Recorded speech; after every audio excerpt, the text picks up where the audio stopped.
네, 반갑습니다. 지름길 법문 강좌 시간입니다. 오늘 지름길 법문은 제43, 173쪽입니다. 제43, 상 없는 자리에서 오롯한 상을 얻는다. 173쪽이요. 상 없는 자리에서 오롯한 상을 얻는다. 함께 읽어보시도록 하겠습니다. 말씀하시기를 불보살은 함없음에 근원하여 함있음을 이루게 되고 상 없는 자리에서 오롯한 상을 얻게 되며 나를 잊은 자리에서 참된 나를 나타내고 공을 위하는 데서 도리어 자기를 이루시는가 하시고 유의위무의 무상상보전 만화 진화현 위공반자성이라 써주시니라. 네, 정산중사 법어 무공편 33장 말씀이었습니다. 자, 우리 원불교 교도들한테는 이 법문이 굉장히 많이 알려져 있고 또 공부를 해야 될 그런 대목입니다. 대적공실 법문 가운데 하나죠. 자, 청산종각께서 말씀하셨습니다. 불보살은 함 없음에 근원하여 함 있음을 이루게 되고, 한자로는 유의위무입니다. 세 번째 글자 위는 할 위자인데요. 하다 또는 뭐뭐이다 라고 해석하시면 되겠습니다. 물론 뭐뭐를 위하여라는 뜻 당연히 있고요. 유의가 무의이다 이런 뜻이에요. 유의가 무의이다. 이거를 한글로 새겨주셨는데 불보살은 함 없음에 근원하여 함 있음을 이루게 된다. 우선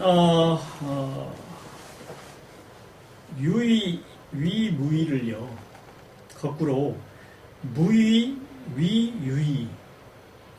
하면은 뜻이 많이 달라집니다. 사실 여기서 유의위무의 유의가 함이 있음이 함이 없습니다 라는 뜻인데요. 여기는 그럼 함이 있음이 함이 없으니까 거꾸로 함이 없음이 또한 함이 있습니다 그러면 무의위무의라고 해야 되겠죠. 뜻이 많이 달라져요. 이거부터 먼저 말씀을 드리고 나아가겠습니다.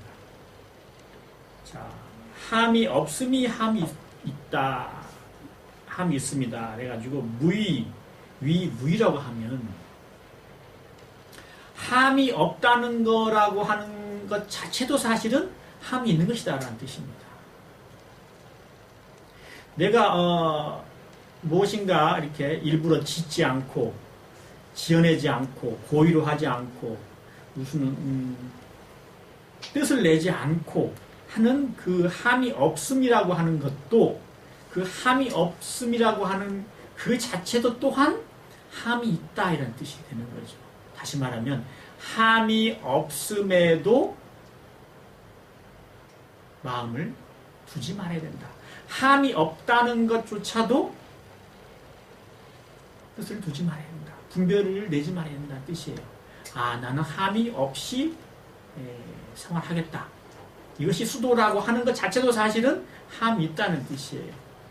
그러니까 무의라고 하면은 흔히 이제 불교 선종의 그 법문 가운데 이런 형태의 그런 법문이 많습니다. 함이 없다는 것 자체도 사실은 함이 있는 것이다. 그 말은 함이 없다는 것 자체 속에 또한 함이 없어야 돼요. 근데 함이 없다고 하는 것 자체를 하나의 관념이나 상으로 두고 함이 없이 한다고 그러면 그건 당연히 함이 없는 것이 아니고 함이 있다는 것이죠. 예를 들어서 나는 아무것도 안 하고 있겠다 그러면 아무것도 안 하는 것에 내가 끌려 있다는 거죠. 나는 아무것도 안 하겠다 라고 했을 때 나는 아무것도 안 하고 있다라고 하는 것 자체, 움직이지도 않고 진짜 눈도 깜빡이지 않고 아무것도 안 하고 있다고 하면은 이건 사실은 아무것도 안 하는 것이 아니고 아무것도 안 한다는 함이 있다는 거예요. 상이 있다는 거예요. 그러니까 진짜 아무것도 안 한다는 건 뭐예요? 아무것도 안 한다는 것조차 없는 것이 아무것도 안 하는 거죠. 이게 우리가 진리를 설명할 때, 성품을 설명할 때 진공묘라고 하잖아요. 진공을 설명하는 거랑 같아요. 진공은 아무것도 그 안에 존재할 수 없는 이름과 언어명상이 다 끊어진 자리예요. 언어명상이 다 끊어진 그 상태에서는 또 끊어져 있다는 것조차도 없어요. 텅 비었다는 것조차도 없는 것이 진공이에요. 따라서 텅 빈도 없는 것 없어야 되기 때문에 거기에 또한 진공이 묘유가 되는 거예요. 진공 이퀄 묘유거든요. 그렇죠? 진공이 곧 묘유라고 하는 것은 진공 자체가 진공이라고 하는 자체, 텅 빈 자체도 없어야 사실은 묘유가 성립이 되는 거예요.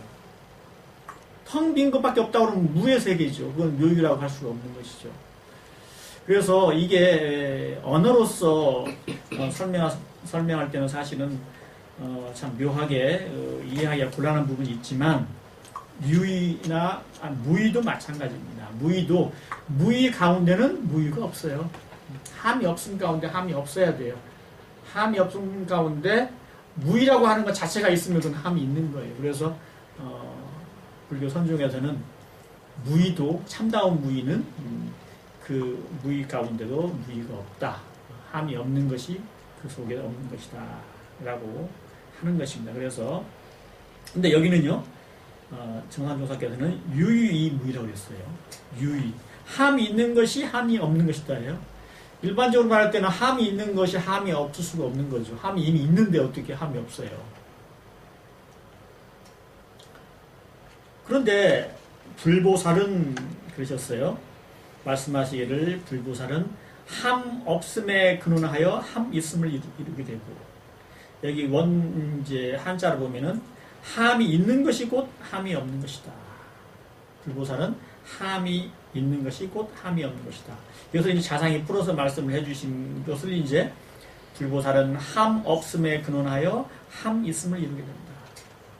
오히려 이 말씀이 더 이해하기가 쉽죠. 불보살은 함 없음에 근원하여 함 있음을 이루게 된다. 함 없음에 근원한다는 건 뭐예요? 텅 비어 있는 자성의 본체. 거기에 근원해서 함이 있음을 이루게 됩니다. 이거 쉽게 말하면 묘유, 묘용, 공적 영지 그것을 따라서 공원정에 의해서 행위를 하시는 거죠. 한자가 또 오히려 어렵습니다. 함이 있음이 함이 없습니다. 그러니까 함이 불보살의 함이 있으면요 사실 함이 없는 거예요. 불보살이 중생들을 위해서 어떤 일을 해주시거나 또는 중생들을 꾸짖으시거나 또 중생들을 가르치시거나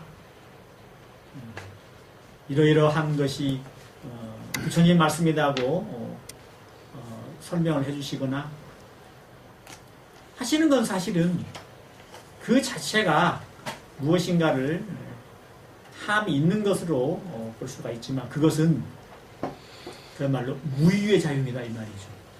무의에서 나오는 작용이에요. 근데 그 무의의 작용은 잘 아셔야 돼요. 함이 없는 것이 아무것도 안 하는 것이 함이 없는 게 절대 아니에요. 아까 말씀을 드렸다시피 이 도가에서 다시 말하면 이 수도하는 이런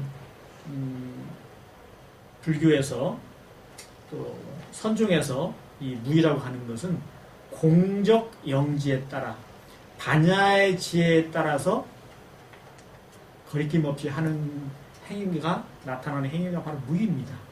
이 무의라고 하는 게 그냥 아무것도 함이 없이 그야말로 돌부처처럼 바위처럼 그렇게 아무것도 안 하는 그런 걸 얘기하는 게 아닙니다. 그러니까 이 무의라고 하는 것은 조작함이 없이 저절로 나타나는 무엇인가를 한다는 뜻이지 아무 일도 안 하고 돌멩이처럼 목석처럼 그렇게 있다는 뜻이 아니에요. 그러니까 불보살께서는 모든 행위를 하시지만 그건 사실은 함이 없는 반야의 지혜로서 공적 영지로서 낮추는 행위이지 그것은 지연해서 하는 행위가 아니다라는 뜻이에요.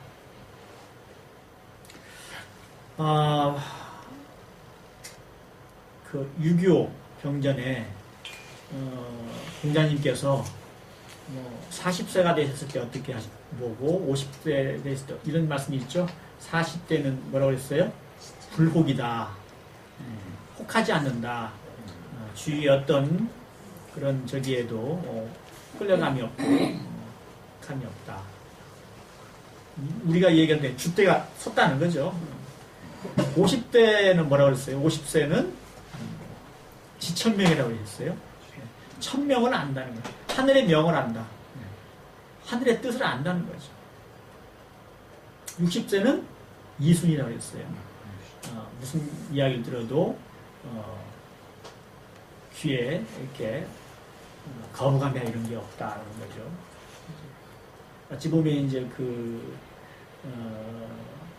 인격적으로 또는 어떤 공자님의 어떤 성품이 점차로 그렇게 이제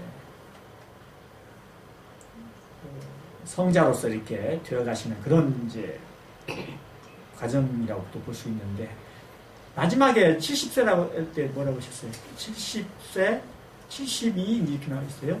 종심 소욕 불유구 이러셨어요. 종심 소욕 불유구. 조칠 종자에 따를 종자에 마음심자에 바소자에 그 하고자 할 욕. 그러니까 마음이 하고자 하는 바를 따라도 그대로 따라 해도 불유구. 안 입을 자 유자는 뭐냐면 넘을 유자입니다. 넘을 유자. 구자는 그 곱자 구자에 다시 말하면 그 우리 자 있죠? 기억자 같은 자. 그러니까 이제 자란 뜻인데 법도란 또 뜻이 또 있어요. 그러니까 내가 마음이 하고 싶어하는 대로 쫓아가도 따라가도 절대로 법도를 넘지 않는다. 법도를 넘어서 이렇게 어떤 그 행위를 잘못되지 않는다 이런 뜻이에요. 그게 이제 그 70세 때 이제 공자님께서 하신 말씀인데 그 종심 소욕 불유구라고 하는 것이 바로 이 말씀이에요. 어떤 행위를 다 하시는데 유의죠. 무엇이든 행위를 하시는데 그것은 무의의 행위로 낮춘다는 거예요. 반야의 지혜로, 성품의 지혜로, 하늘의 그 지혜로. 그러니까 부처님이나 불보살이나 또 공자님께서 말씀하신 그 성현들의 그 행위는 사실 유의로 보이지만 결국은 무의가 그 유의로 행을 나타내시는 거죠. 그래서 함 없음에 근원하여 함 있음을 이루게 된다. 이런 말씀이죠. 자, 그 다음에 상 없는 자리에서 오롯한 상을 얻게 되며 라고 하셨습니다. 한자로는 무상상고전이죠. 자, 상 없는 자리라고 하면 뭐죠? 모든 상이 없는 언어명상이 끊어진 자리가 뭐예요? 공적한 자리. 진리의 근원 자리죠. 법신벌 이론상 그 자리죠. 우리 모두가 이 상이 없는 언어명상이 동공한 우리가 성품을 다 가지고 있잖아요. 성품은 사실 가지고 말고도 없어요. 모든 유정물이나 무정물이나 전부 다 사실은 성품이 다 움직이고 있는 것이니까, 낮춘 것이니까요. 이 상 없는 자리에서 오롯한 상을 얻는다. 상이 없으면 없는 거지. 또 거기서 또 오롯한 상을 또 어떻게 얻어요? 무상상고전. 상 없는 자리에서 고자는 굳을 고자요. 온전한 점자. 그러니까 상 없는 자리에서 오롯하 아주 뭐라 그럴까요? 확실한 그런 완전한 그런 상이 있다는 거예요. 앞에 있는 상과 뒤에 있는 상이 다르죠. 상 없는 자의 상이라고 하는 것은 우리가 분별주착할 때 나타나는 그런 상이에요. 이런 상 없는 자리, 모든 뭐 언어든 이름이든 뭐 모양이든 간에 그것이 다 끊어진 그런 자리에서 그 뒤에 있는 오롯한 상은 또 이 앞에 있는 거와 다르죠. 이것은 무의의 작용으로 나타내는 상, 흔적이 없는 상, 텅 비고 고요한 가운데 저절로 두렷이 밝게 나타나는 상, 공적 영지, 반야의 지혜. 공자님께서 마음이 가는 대로 하고자 하는 그대로 마음을 다 쓰지만 그게 법도를 전혀 하늘의 뜻을 하늘에 내리신 그런 성품을 전혀 벗어남이 없다. 그렇게 말씀해 주실 때 그것과 같은 것이죠. 그러니까 상 없는 자리에서 오롯한 상을 얻게 되며 라고 할 때 이 상 앞에 있는 상과 뒤에 있는 상을 구분하지 못하면 안 되는 거죠. 언어 명상이 다 끊어졌다고 할 때 그 상은 앞에 있는 상이고 뒤에 있는 상은 반야의 영지, 그것을 상으로 표현을 하신 겁니다. 그러니까 텅 빈 자리에만 있으면 절대로 부처님의 행, 우리 그 우주 만유 근원자리에 우리가 가지고 있는 묘유를 내놓을 수가 없죠. 텅 빈 자리만 있다고 하면 그거는 진공이 아니고 가짜공이에요. 무기공이든지 그걸 무기라고 하죠. 아무런 작용도 없는 거. 그냥 잠자듯이 그냥 아무것도 모르고 있는 상태. 그것이 무기공이죠. 근데 그 상 없는 자리에서 오롯한 상을 내야만이 나타나야지만이 진짜 올바른 우리 성품의 작용이고 부처님의 그 불성에서 나온 반야의 지혜로서 살 수가 있는 것이죠. 우리는 사실 모두 반야의 지혜로 살고 있어요. 단 그 반야의 지혜를 스스로 막고 있는 것이 분별심이죠. 주착심. 하늘에 태양이 떠 있는데도 불구하고 어두운 것은 구름이 막고 있는 것처럼 분별 주착을 의해 가지고 스스로 자기의 반야의 지혜 광명을 가려지고 있는 겁니다. 반야의 광명이 없어진 게 아니에요. 없는 것이 아니고 어리석다고 해서 깨치지 못했다고 해서 또 미물곤충이라고 해서 반야의 지혜가 없는 게 아니에요. 있는데 가려진 거라는 거죠. 또 다르게 얘기하면 굴절됐다고도 이제 저는 가끔씩 표현을 하는데 굴절이 돼서 나타나요. 이렇게 자기 자식한테만 무한 자비를 베풀고 다른 사람들의 자식은 또 막 이렇게 욕하고 미워하고 이거는 굴절된 거예요. 굴절. 한쪽으로 막 이렇게 꺾여가지고. 자, 그래서 상 없는 자리라고 앞에서 얘기한 것은 우리 공적한 성품의 그런 자리를 얘기하는 거고, 오롯한 상을 얻는다 해서 오롯한 상은 공적 영지, 원명한, 두렷이 밝은 지혜를 얘기하는 그런 내용이 되겠습니다. 나를 잊은 자리에서 참된 나를 나타내고, 나를 잊는다, 뭐 아시다시피 망각한다는 뜻은 아니에요.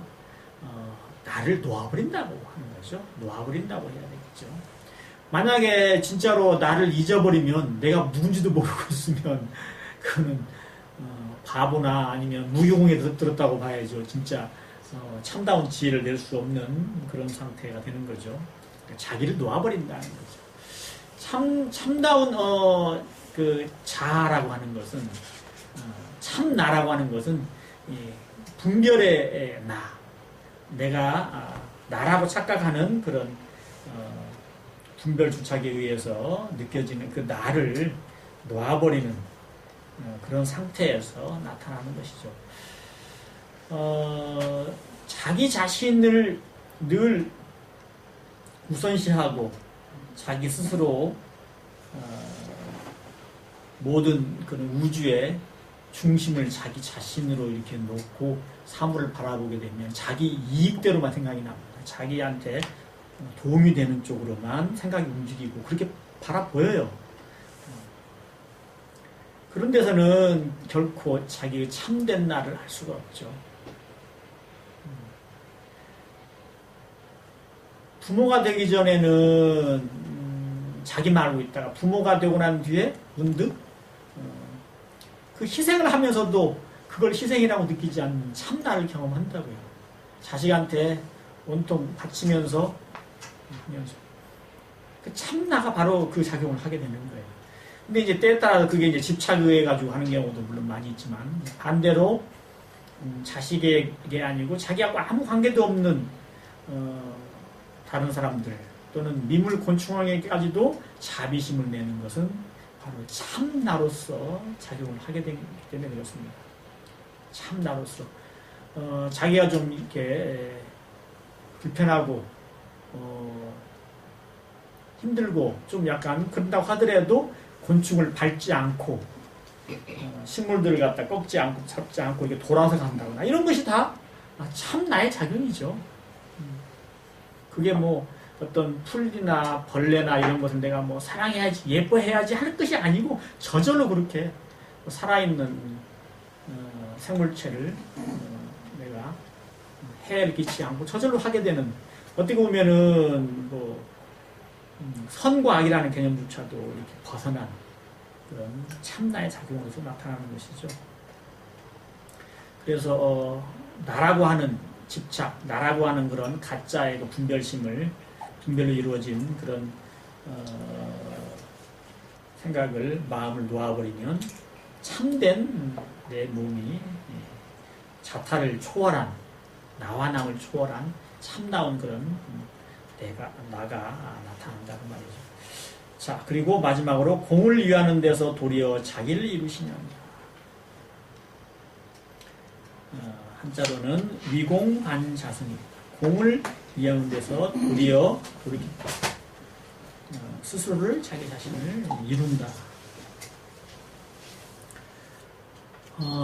공을 위한다고 하는 것은 다 아시다시피 주위의 모든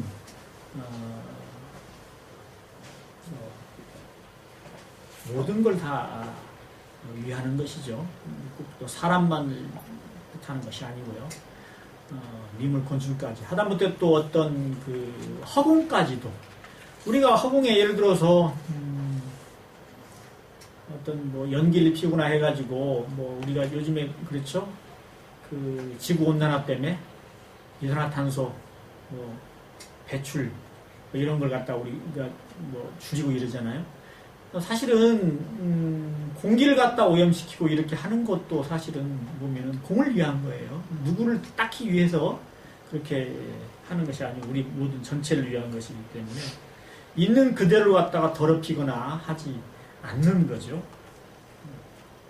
그 있는 그대로를 갖다 살리는 마음. 뭐 하얀 벽에다가 일부러 낙서하지 않던 거. 그 뭐 종이를 위해서 그렇게 했어요? 아니면 그 낙서를 하게 되면은 뭐 그거의 소유자 주인이 좀 싫어할까봐 그럴까요?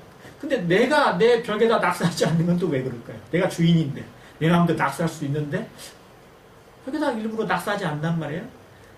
뭐 낙서할 거 있으면 뭐 이면지나 이런 데다가 내가 쓰고 그 왜 그럴까요? 있는 그대로를 지키는 마음 그것을 어떻게 보면은 미물 곤충이나 아니면 무생물이라 할지라도 그대로 그냥 살리는 마음이에요. 자, 그것이 바로 공을 위한 마음이죠. 전체적으로 다 공에 들어가는 마음입니다. 자, 근데 공을 위하는 데서 도리어 자기를 이루신다 그랬습니다. 자기는 어떤 자기예요? 참나죠. 참나를 이룬다 뜻이에요. 본래의 자기의 본성 그대로 온전하게 된다는 거예요. 우리가 이론상 서원문에서 보면 이론의 최성에 합하도록까지 서원하잖아요. 이론의 최성에 합하는 마음이죠. 예. 원래 우리가 이론의 최성에 합해 있는데 그 합해 있는 데서 벗어난 것은 분별이나 주착심 그것 때문에 우리가 경계에 끌려가고 그래서 속박을 받고 괴로움을 받고 기쁨을 누리는 것도 마찬가지입니다. 기쁨도 결국은 한계가 있고 기쁨이 끝나면 어때요? 허무하거나 슬픔이 느껴지는 거는 기쁨이라고 하는 거나 즐거움이라는 것 자체도 참나에서 나온 것이 아니기 때문에 그런 거예요. 보통 사람들은 뭐 기쁘고 즐겁고 한 것은 도가에서 아주 당연한 걸로 생각을 하고 그것도 수행하는 사람, 수도하는 사람한테는 아주 어떤 수행의 결과라고 생각하는데 그렇지 않습니다. 슬픔이나 성남이나 괴로움이 그게 우리 성품에서 비껴 나온 그래서 빛나는 거와 마찬가지로 그렇게 해서 우리가 느끼는 거와 마찬가지로 기쁨과 즐거움도 또한 우리 성품에서 나온 게 아니고 우리가 집착해서 나오는 거예요. 그래서 잔치 끝에 허무하다는 말이 있고요. 그렇죠. 또 즐거움이라고 하는 것도 이렇게 누리다 보면은 허무함에 빠져요. 또 그것은 다 집착에 의해서 나오기 때문에 그러니까 참다운 대림하나님께서 그러셨죠. 참다운 극락은 뭐예요? 고아락을 초월한 데 있는 것이죠. 고에서 초월하면 전부 다 그러면 극락이다 이렇게 생각하는 그런 잘못을 깨우쳐 주시는 그런 말씀입니다. 낙도 초월한다는 뜻이에요. 왜냐하면 낙도 집착에서 나온 것이기 때문에. 자, 공을 위하는 데서 도리어 자기를 이루시나니라의 자기는 참나를 얘기하는 거고 이 공을 위하는 마음이 우리의 자성의 해, 반야의 해광에서 나오는 것이기 때문에 반야의 해광에서 나오는 거는요 저절로 그것이 참나에서 나오는 지혜광명이기 때문에 자타를 초월해서 나와요. 그것은. 그래서 참된 나는 그야말로 나와 남을 구별하지 않는 그러한 지혜가 공을 위한 지혜가 바로 참나에서 나오는 지혜입니다. 그래서 온전한 성품의 온전한 그런 작용을 이루고 또한 그것이 바로 일체 모든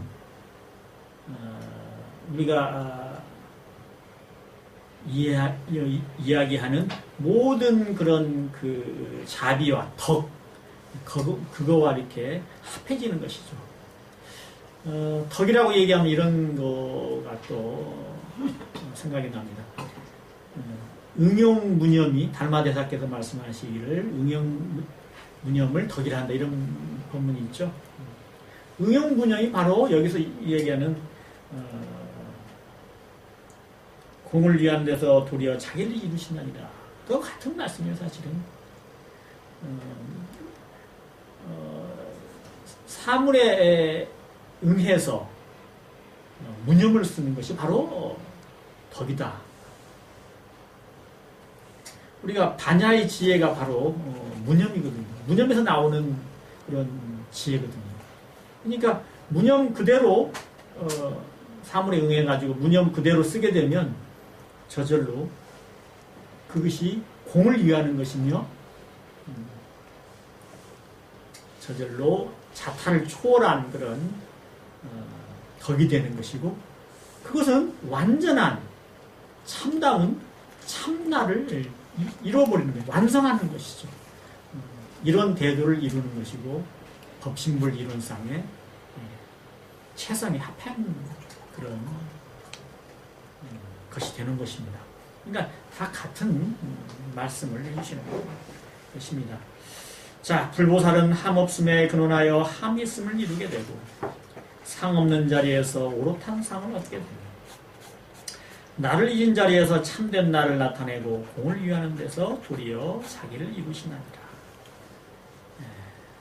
진리의 말씀을 우리의 참 성품의